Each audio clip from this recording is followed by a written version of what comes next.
18.1 variation. अब ये variation का चैप्टर है और वेरिएशन का क्या मतलब है, यानी वेरिएशन लफ्ज निकला है वेरी से, VARY वेरी, VERY वेरी नहीं, वेरी का मतलब होता है बहुत ज्यादा, बहुत, लेकिन VARY वेरी का मतलब है अलग, मुख्तलिफ, और वेरिएशन का मतलब है तब्दीली आ जाना। क्या तब्दीली आ जाना? एक चीज के लिहाज से दूसरी चीज में फर्क पैदा हो। एक चीज अगर बढ़ रही है, एक चीज घट रही है, या एक चीज बढ़ रही है दूसरी चीज भी उसके हिसाब से बढ़ रही है, तो इस लिहाज से उसमें जो तब्दीली आती है उसको हम वेरिएशन कहते हैं। और इस टॉपिक के अंदर जो हमारा चैप्टर है इसके अंदर हम पढ़ते हैं रेशो। Yes sir. अब रेशो क्या चीज है, मिसाल देते हैं इसकी एक्सरसाइज सॉल्व करने से पहले कि अगर मैं कहता हूं कि 3:2, तो मैं उसको ऐसे लिखूंगा 3:2, यानी 2 डॉट्स लगाऊंगा तो इसका मतलब है 3:2 है। अगर इसको और मैथमेटिक्स में जब सॉल्व करने जाऊंगा तो फिर मैं उसको 3/2 ऐसे करके लिखूंगा। अगर मिसाल के तौर पे मैं लिखता हूं A:B, तो मैथमेटिक्स में जाऊंगा सॉल्व करने के लिए तो मैं लिखूंगा A/B।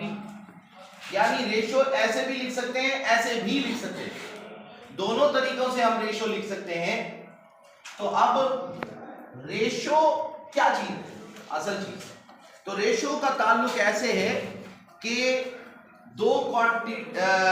दो चीजों में क्वांटिटीज का जो रिलेशन है उसको हम रेशो कहते हैं। Ratio is a relation between two quantities of the same kind. एक ही चीज का आपस में दो क्वांटिटीज का रिलेशन हो। मिसाल एक देते हैं, मिसाल को समझने के तौर पर, भाई रेशो क्या काम करता है?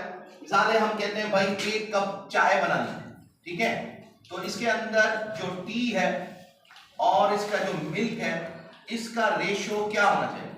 तो हमने एक रेशो बना दिया कि भाई हमने 1 कप चाय बनानी है तो उसमें 1 चम्मच टी का डालना है और 2 चम्मच मिल्क। तो अब हम ये कहेंगे कि इस 1 कप के लिए रेशो है चम्मच का, चम्मच देखो दोनों के अंदर, यहां भी 1 चम्मच, यहां 2, इसीलिए कहते हैं सेम काइंड के होने चाहिए। क्वांटिटीज 2 डिफरेंट है, क्वांटिटीज है लेकिन सेम काइंड की, यानी अगर यहां 1 स्पून डाल रहे हैं तो यहां पर हम कोई प्लेट से या किसी और चीज से नहीं डाल सकते, सेम काइंड। तो बहरहाल अब ये जो रेशो है, 1 चम्मच हमने चाय का और 2 चम्मच दूध का मिलाया तो इसका मतलब है ये रेशो बन गया।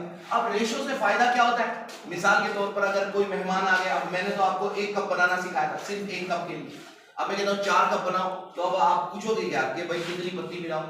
मुझे तो आपने 1 कप का सिखाया। या मैं कहूँ 5 कप बना दो, 10 कप बना दो, तो आप क्या बनाओगे? अगर 10 कप बनाने पड़ेंगे तो कितने टी के चम्मच हो जाएंगे और दूध के 20 पता चल गया। तो रेशो का ये फायदा होता है कि दो चीजों के अंदर जो निस्बत है, रिलेशन है, वो हमें पता चल जाती है और उससे फिर हमें उसको हर चीज या हर क्वांटिटी के लिए मालूम करने की जरूरत नहीं पड़ती। उसी रेशो को बरकरार रखते हैं, उसी तनासुब को, और फिर हम हर वैल्यू के अंदर इसको इस्तेमाल कर लेते हैं, ठीक है ना। तो अब 1 कप बनानी हो, 10 बनानी हो, 15 या 8 या 14, तो ये रेशो में मालूम है तो हम उसको फाइंड कर सकते हैं। अब एक और चीज कि जब रेशोस, दो रेशोस, ये 2 रेशो नहीं है, देखें लिखा है A:B, ये 2 रेशो नहीं है, ये 1 रेशो है। इनके अंदर रिलेशन है, एक A और B के अंदर दरमियान रिलेशन है, ये 1 रेशो है। जब 2 रेशो आपस में बराबर हो, एक और रेशो भी हो, यानी C:D, कोई भी वैल्यू हो, अगर 2 रेशो आपस में बराबर है तो उसको प्रोपोर्शन कहते हैं। प्रोपोर्शन क्या बोलते हैं? प्रोपोर्शन। ये प्रोपोर्शनल वैल्यू है, प्रोपोर्शनल है, ये भी प्रोपोर्शनल है, ये भी प्रोपोर्शनल। लेकिन प्रोपोर्शनल क्या होता है? जब 2 रेशो आपस में बराबर होते हैं। जब 2 रेशो आपस में बराबर होते हैं तो हम उसको प्रोपोर्शनल कहते हैं। और प्रोपोर्शनल को इस जो इक्वल है, इसको हम जब लिखेंगे रेशो में तो ऐसे लिखेंगे, C:D, यानी ये वाला रेशो इस रेशो के बराबर है। ये बराबर की जगह हम ये जो निशानी देते हैं इसको प्रोपोर्शनल बोलते हैं। प्रोपोर्शनल माना 2 रेशो बराबर, यानी ये रेशो इस रेशो के बराबर है, प्रोपोर्शनल लफ्ज है ये। A:B proportional to C:D, proportional माना 2 रेशो बराबर। ये बात समझ में आ गई? तो अब ये हमारे पास रेशो के अंदर एक आपस में रिलेशन है, इसको हम समझेंगे एक्सरसाइज 18.1 का पहला सवाल करें। तो पहला सवाल क्या है? एक्सरसाइज 18.1 का क्वेश्चन नंबर 1। अब इसके अंदर हमें कहता है कि फाइंड द रेशो, या फाइंड द रेशो, किसका रेशो फाइंड करना है? Find the ratio of the following, किसका? अब जो हमें कुछ सवाल दिए हैं और उसका कहता है कि रेशो फाइंड करें। अब पहला सवाल क्या दिया है? तो वो दिया है कि 70 kg, ठीक है, एंड 28 kg, कहता है इसका रेशो लिखें।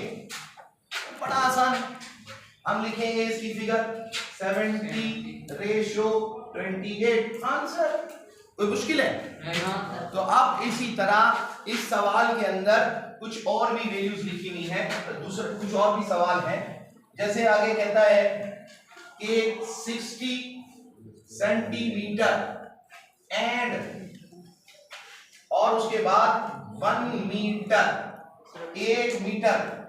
अब इसको रेशो में लिखें, तो ratio of the same kind, ratio is the relation between two quantities of the same kind. एक काइंड एक होनी चाहिए। अब यहां पर अगर हम लिखें 60 और 1 तो गलत हो जाए, क्यों? क्योंकि ये सेम काइंड नहीं है, ये सेंटीमीटर है, ये मीटर है, काइंड एक नहीं है, उनकी किस्म एक नहीं है, किस्म एक होनी चाहिए। तो अब इसको हम कैसे करेंगे? या तो इसको हम मीटर बना दें या मीटर को सेंटीमीटर बना दें। तो बताएं 1 मीटर में कितने सेंटीमीटर होते हैं? 100 सेंटीमीटर होते हैं। तो इसका मतलब है ये 1 मीटर बना 100 सेंटीमीटर और ये 60 सेंटीमीटर। तो हम जो इसका रेशो लिखेंगे तो ऐसे लिखेंगे, यानी किस्म दोनों की एक क्वांटिटी, दोनों क्वांटिटीज की एक किस्म होनी चाहिए, किस्म एक होनी चाहिए, क्वांटिटीज अलग अलग है। ये 60 सेंटीमीटर है, ये 100 सेंटीमीटर है या 1 मीटर है, क्वांटिटीज अलग अलग है, लेकिन काइंड यानी किस्म एक होनी चाहिए। तो हमने किस्म में सेंटीमीटर बना दिए दोनों को और रेशो लिख दी, ठीक है। अब आगे एक और है, मिसाल के तौर पर टाइम कहा जाता है। टाइम के अंदर लिखा है 40 सेकेंड, कितना? 40 सेकेंड एंड, और कहता है 3 मिनट। तो अब जब हम इसको लिखेंगे, ये दोनों अलग अलग क्वांटिटीज हैं, लेकिन क्या इनकी काइंड एक है, किस्म एक है? नहीं। तो एक काइंड करने के लिए या तो सबको सेकंड बना लो या फिर मिनट। ये 40 सेकंड है, 240 सेकंड, हाँ 240 सेकंड पागल हो गए। 240 से सवाल नहीं, हाँ 3 मिनट 240 सेकंड बनेंगे। हाँ 3 मिनट 240 कैसे बने?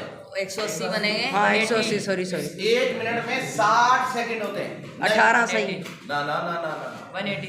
1 मिनट में हाँ 60 सेकंड होते हैं। 1 मिनट में 60 सेकंड होते हैं, तो 3 मिनट में कितने सेकंड? 180 सही है। अब हम यहाँ लिखेंगे 40 सेकंड, 40 रेशो रेशो 180, ये हमारा आंसर आ गया।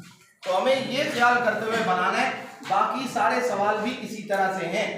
आगे एक और है, कहता है 135 डिग्री, 135 डिग्री एंड 360 डिग्री। तो अब दोनों डिग्रीज हैं, तो इसलिए हम इनको आसानी से ऐसे लिख सकते हैं 135 डिग्री रेशो और 360 डिग्री। तो ये रेशो हमारा सेम काइंड का, इसलिए ऐसे लिख सकते हैं। लेकिन एक है जिसमें लिखा हुआ है, ये थोड़ा सा चेंज, आखिरी इसमें लिखा है 3.5 kg, ठीक है, kg के अंदर है, एंड दूसरा है 5 kg एंड 200 ग्राम, 200 ग्राम। तो अब हम इसको कैसे लिखें? तो अब हम या तो सबको किलोग्राम बनाएं या ग्राम बनाएं, दोनों को एक किस्म में तब्दील करना पड़ेगा। अब 3.5 kg कितने होते हैं ग्राम के अंदर? 1 kg में कितने ग्राम होते हैं? 1000। तो 3.5 में कितने हुए? 3500। 3500 ग्राम, ठीक है, क्योंकि इसके अंदर 200 ग्राम और है, इसलिए इनको भी अपन कन्वर्ट करेंगे 5200 ग्राम। तो हम लिखेंगे 5200 ग्राम। अब ये भी ग्राम, ये भी ग्राम, दोनों की किस्म एक हो गई, तो रेशो बन जाएगा। अगर किस्म एक नहीं की तो रेशो नहीं होगा। ये हो गया इसका फर्स्ट क्वेश्चन, एक्सरसाइज 18.1 का। स्टॉप लिखो स्टूडेंट सारे।